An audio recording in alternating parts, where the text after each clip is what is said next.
Salam sejahtera Malaysia, terima kasih kerana menonton video-video dalam channel ini. Sebelum kita mula, jangan lupa untuk tekan tombol subscribe, share, like dan komen. Let's go! Salam sejahtera dan salam perpaduan kepada seluruh rakyat Malaysia. Berita panas malam ini dipetik daripada syabudin.com.net bertajuk Awas, walau ada akta lompat parti, kerajaan rupanya masih boleh dijatuhkan. Berita penuh. Semalam, sehari selepas mengajak orang Melayu menolak kerajaan pimpinan Anwar Ibrahim, bekas Perdana Menteri Tun Mahathir Mohamad melangkah setapak lagi dalam gerakannya dengan menekankan perlunya pertukaran pentadbiran dilakukan. Kata beliau, sekiranya kerajaan didapati tidak mentadbir dengan baik, adalah menjadi hak ahli-ahli parlimen kerajaan untuk menjatuhkan Perdana Menteri seperti yang pernah berlaku kepada Mahyadin MD Yassin sebelum ini. Saya berpendapat kalau satu kerajaan itu tidak mentadbir dengan baik, kerajaan itu sepatutnya dijatuhkan dan pilih yang lain. Ini seperti mana yang berlaku di waktu Mahyadin MD Yassin jadi Perdana Menteri dahulu. Pada masa itu, UMNO tidak puas hati. UMNO tarik sokongan dan Mahyadin jatuh, digantikan dengan orang UMNO sebagai Perdana Menteri. Jadi, hak bagi wakil rakyat memang ada untuk menukar kerajaan dan ini tidak melanggar undang-undang, katanya lagi dalam sidang media di Putrajaya. Sebelum ini, Presiden PAS Hadi Awang sudah 2 kali mengeluarkan kenyataan tentang usaha untuk menjatuhkan kerajaan pimpinan Anwar. Mirip seperti kenyataan Tun Mahathir, Hadi juga berkata menukar atau menjatuhkan kerajaan adalah perkara biasa dalam amalan politik demokrasi. Malah, ahli parlimen Marang itu meramalkan pertukaran kerajaan insya Allah, katanya, akan berlaku dalam waktu yang terdekat ini. Isunya, bolehkah kerajaan ditukar sesuka hati dalam keadaan sudah ada akta lompat parti?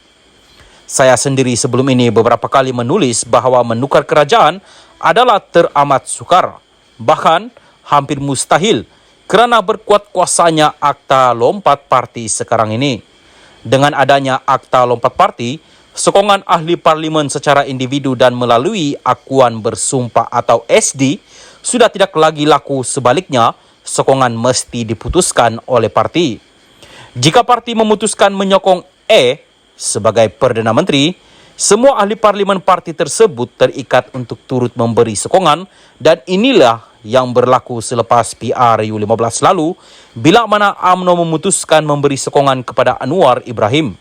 Walaupun sebelum itu ada 10 ahli parlimen BN sudah menandatangani SD menyokong Mahyadin. Jika tiada akta lompat parti, hari ini Mahyadin sudah pun mampu menyemai rekod Tun Mahathir dengan berjaya 2 kali menjadi Perdana Menteri. Anwar sendiri tentunya disebabkan adanya akta lompat parti dengan senyum meremehkan kenyataan Hadi itu dengan berkata, biarkan mereka merancang dan mengigau. Apalagi disebabkan Presiden UMNO, Zahid Hamidi, mengaku hubungannya dengan Anwar adalah seumpama murid dengan cikgu, ditambah pula diberi jawatan timbalan Perdana Menteri, sokongan UMNO dan BN secara umumnya boleh dikata tidak akan goyah lagi. Namun demikian, oleh kerana percakapan untuk menjatuhkan kerajaan ini tidak pernah padam, ia seperti api yang sentiasa hidup membakar sekma, saya cuba membuat sedikit penyelidikan untuk mendapat kepastian. Setelah berjumpa beberapa orang yang berkenaan, termasuk 2-3 peguam, rupa-rupanya menjatuhkan kerajaan masih boleh berlaku dalam keadaan sekarang ini. Ia boleh berlaku tanpa perlu berdepan pilihan raya kecil bila mana sejumlah ahli parlimen bertindak menukar sokongan mereka. Ia juga boleh berlaku dalam Zahid Hamidi kekal memberi sokongan kepada Anwar. Wah, bahaya ini. Saya tidak pasti sama ada perkara yang sama juga ada dalam perkiraan Hadi Awang dan Tun Mahathir bila mana kedua-duanya ternampak confident bila bercakap mengenai usaha menjatuhkan kerajaan yang ada sekarang. Bahkan daripada maklumat yang diterima, Tun Mahathir dikatakan akan terus menggasak mendesak dan bercakap mengenai perlunya kerajaan sedia ada ini dijatuhkan secara berterusan selepas ini. Begitupun, saya tidak pasti sejauh mana PH, khususnya Anwar, sedar mengenai kemungkinan kejatuhan kerajaan ini boleh berlaku. Cuma, satu pesanan kepada kerajaan dan mereka yang ada kuasa. Jangan lalai, jangan sombong, jangan lupa penyokong dan jangan lupa asal-usul, kerana jika jatuh kali ini, kemungkinan untuk mampu bangkit semula adalah terlalu sukar sekali. Bagaimanakah cara kerajaan boleh dijatuhkan itu?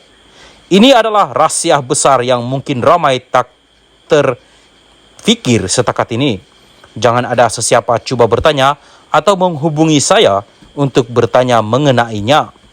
Hari-hari mendatang, terutama jika PH yang kini bersama BN kalah teruk dalam PRN nanti, termasuk gagal mempertahankan Selangor dan Negeri Sembilan, adalah episod yang pasti menarik untuk kita sama-sama disaksikan.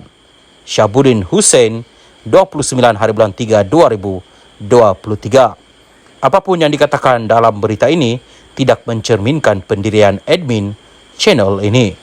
Salam Malaysia Madani. Salam sejahtera dan salam perpaduan. Berita seterusnya dipetik dari Malaysia kini bertajuk Hak Wakil Rakyat Jatuhkan Anwar, kata Dr. Mahathir. Berita penuh. Bekas Perdana Menteri Dr. Mahathir Mohamad berkata adalah menjadi hak sekiranya ahli-ahli parlimen kerajaan mahu menjatuhkan kerajaan Perdana Menteri Anwar Ibrahim seperti yang pernah berlaku kepada Muhyiddin Yassin sekiranya dia tidak mentadbir dengan baik.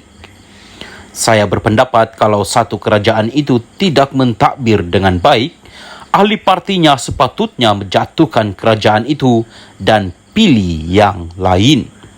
Ini seperti mana yang berlaku di waktu Muhyiddin Yassin jadi Perdana Menteri, katanya pada sidang media di Putrajaya hari ini. Mahathir berkata demikian ketika diminta mengulas sama ada kerajaan campuran Pakatan Harapan PH dan Barisan Nasional BN mampu bertahan sehingga habis penggal atau tidak. Pada masa itu, UMNO tidak puas hati. UMNO tarik sokongan dan Muhyiddin jatuh dan digantikan dengan orang UMNO. Jadi, hak bagi wakil rakyat memang ada untuk menukar kerajaan dan ini tidak melanggar undang-undang, katanya lagi. Kerajaan Muhyiddin tumbang selepas dia kehilangan sokongan majoriti ahli parlimen pada Ogos 2021 dan dia digantikan oleh Ismail Sabri Yaakob. Pada sidang media yang sama, Mahathir berkata, kerajaan pimpinan Anwar dilihat hanya banyak bercakap dan menabur janji tetapi tidak melaksanakan apa yang dikatakan. Sebagai contoh, katanya, keadaan ekonomi dan kos sara hidup rakyat juga masih teruk. Keadaan politik pun tak stabil. Setiap hari sebut benda yang dia nak buat tapi tak nampak apapun, katanya. Mengulas lanjut, Mahathir juga meluahkan rasa kurang yakinnya terhadap kerajaan untuk membela nasib orang Melayu, khususnya mereka yang terperangkap dalam kemiskinan. Saya tak yakin sama sekali, kerana dia, kerajaan hari ini, berpendapat bahawa dia tidak ada masalah khusus untuk orang Melayu sahaja. Semua masalah bersama sebagai sebuah negara berbilang kaum, katanya. Bagaimanapun, Mahathir berkata sebuah negara berbilang kaum ini bukanlah yang terdapat dalam perlembagaan negara. Perlembagaan kita menyebut bahawa tanah Melayu ini adalah milik orang Melayu dan Melayu ini adalah orang asli kepada negara ini. Tetapi sekarang ini orang Melayu tak boleh dakwa negara ini milik orang Melayu. Sebaliknya, ia negara semua kaum dan sesiapa yang bercakap berkenaan orang Melayu itu merupakan satu hasutan dan anti kaum, tambahnya lagi.